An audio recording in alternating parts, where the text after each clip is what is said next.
Lamentations chapter 3. I am the man who has seen affliction by the rod of the Lord's wrath. He has driven me away and made me walk in darkness rather than light. Indeed, he has turned his hand against me again and again, all day long. He has made my skin and my flesh grow old, and has broken my bones. He has besieged me and surrounded me with bitterness and hardship. He has made me dwell in darkness like those long dead. He has walled me in so that I cannot escape. He has weighed me down with chains. Even when I call out or cry for help, he shuts out my prayer. He has barred my way with blocks of stone. He has made my paths crooked.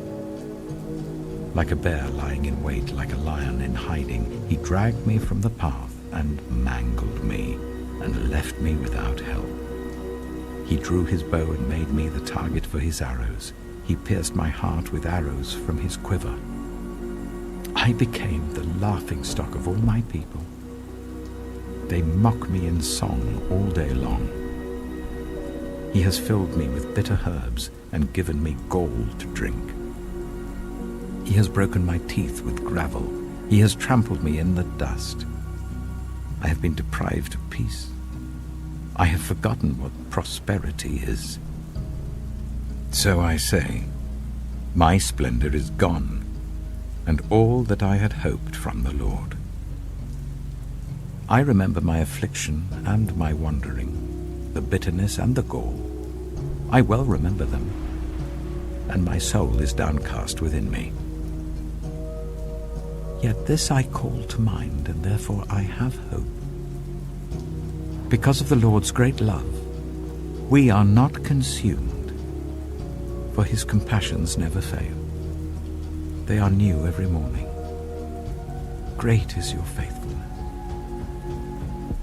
I say to myself, the Lord is my portion, therefore I will wait for him.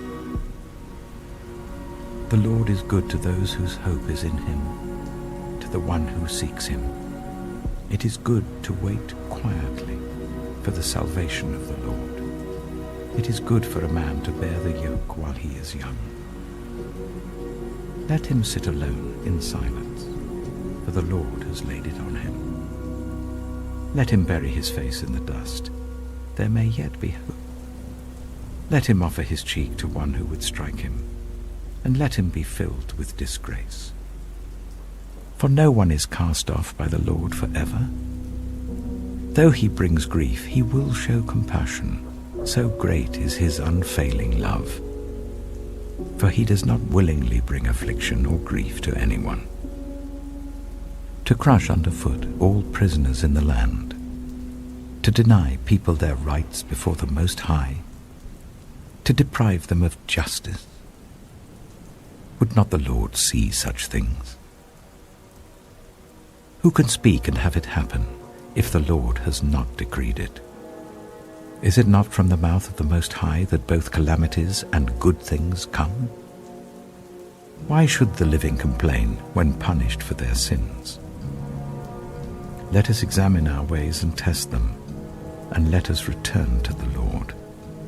Let us lift up our hearts and our hands to God in heaven and say, we have sinned and rebelled, and you have not forgiven. You have covered yourself with anger and pursued us. You have slain without pity. You have covered yourself with a cloud so that no prayer can get through. You have made us scum and refuse among the nations. All our enemies have opened their mouths wide against us. We have suffered terror and pitfalls, ruin and destruction. Streams of tears flow from my eyes because my people are destroyed.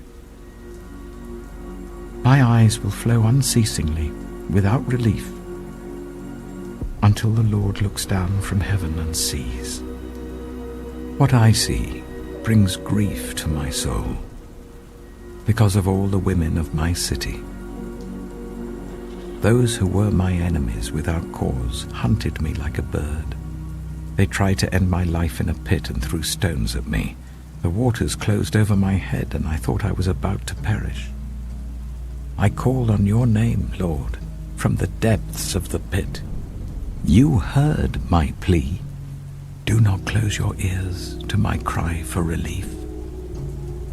You came near when I called you, and you said, do not fear.